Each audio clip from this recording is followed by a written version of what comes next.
Oh yeah, it's about that time.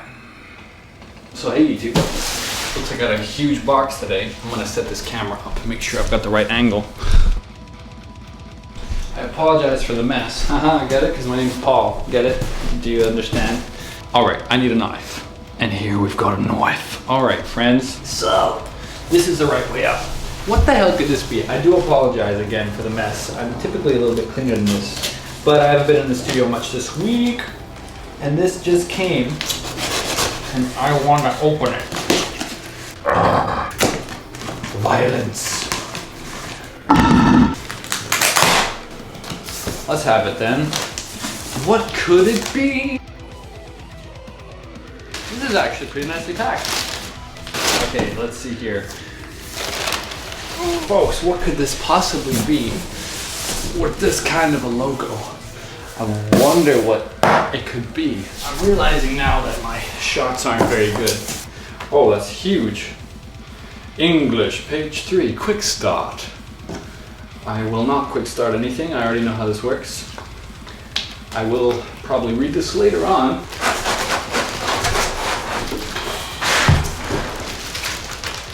Power cable. All right, folks, so let's take a look here. With all the shenanigans going on in my life, it's nice to have a new gear day. And by shenanigans, I mean I had to move. I've been busy. This piece of gear was so hard to get a hold of. Would you look at that? Oh yeah, delicious.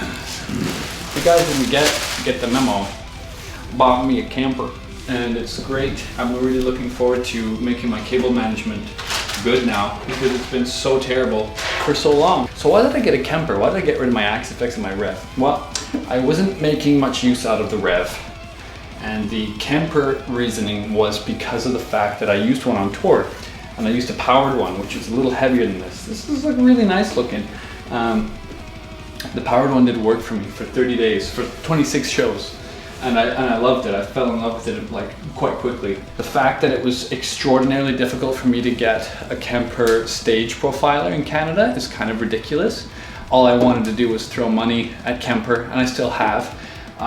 But like the company that was, the guitar company that was trying to send me one had 12 on order, and they just weren't getting delivered.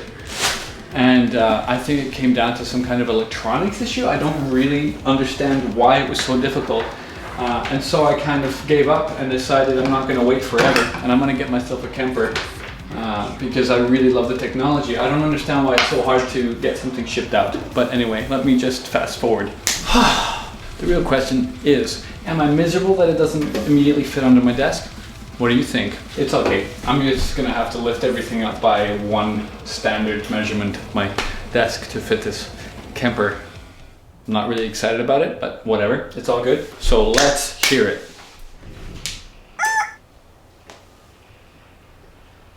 Bad start. Real bad. It wasn't plugged in the whole way. Get the latest software update at their website, because Shrimpopotamus. Time to make a new track.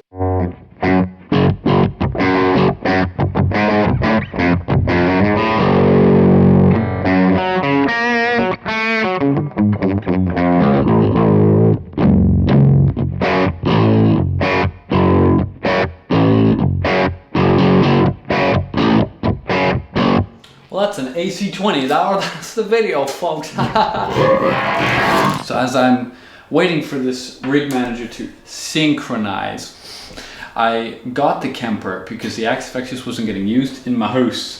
My Rev wasn't getting much use either, and I felt kind of guilty holding on to things I just wasn't going to use. And when I tried out my buddy Andrew Baina's Kemper, I completely fell in love. There's a review of a Kemper that I've already done, of his Kemper specifically. And I completely enjoyed it. And this is getting dusty already. And I had to have one. I was gonna get the stage, but it just wasn't possible to get yet. And that was extraordinarily frustrating for me personally as a consumer. I think that that's like laughable. Like why was it so difficult? You know, like it's been out already for a little while. All it needs to be done is for a product to be sent from one country to another. Like, I don't understand why there are so many problems, and you know, maybe I'll reread my conversations I've had with the person who was trying to hook me up with this, and it's not their fault. It's not the guitar shop's fault. It's totally Kemper's this time, for whatever reason.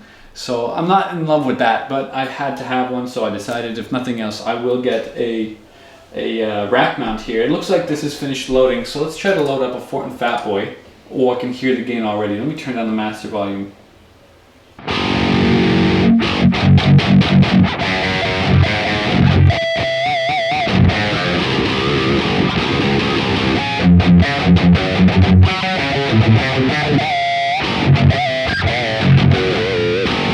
So the thing that really like made me excited about the Kemper was the fact that the profiles are so good now.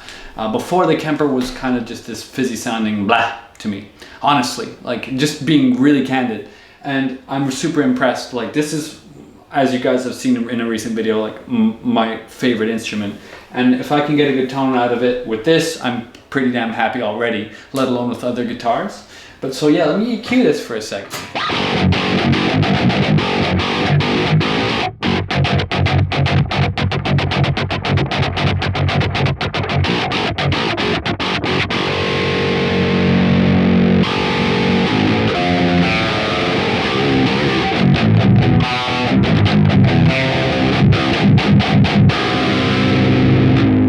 So there's no pedals engaged, and I know that because these would be lit up. This is totally a sick tone already.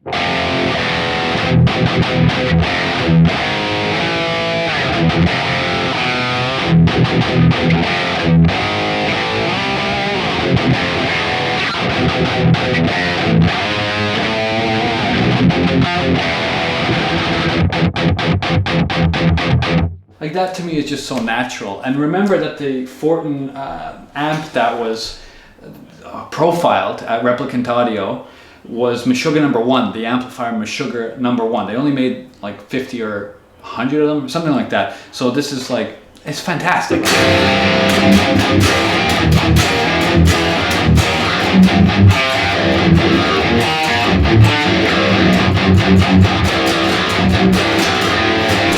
Now, whose riff is that?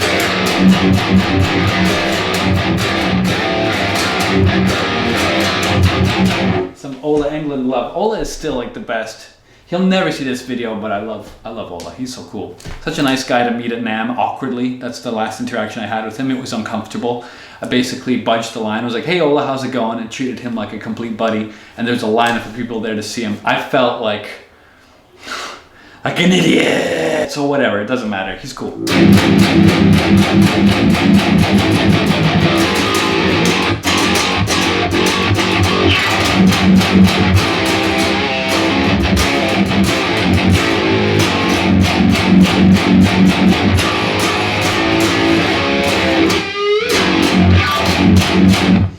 Man, do I love that. All right, so cool. Okay, I'm like getting really excited now. There's really a lot of profiles in here.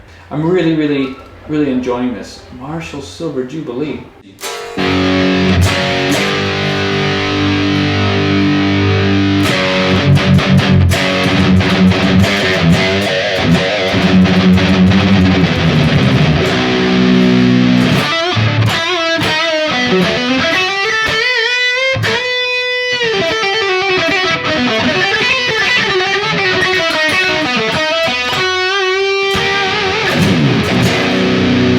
So in the room, again, like before when I was playing through Andrew Baina's setup, in the room it sounds really cool. So let's do Drop F Heaven for a sec.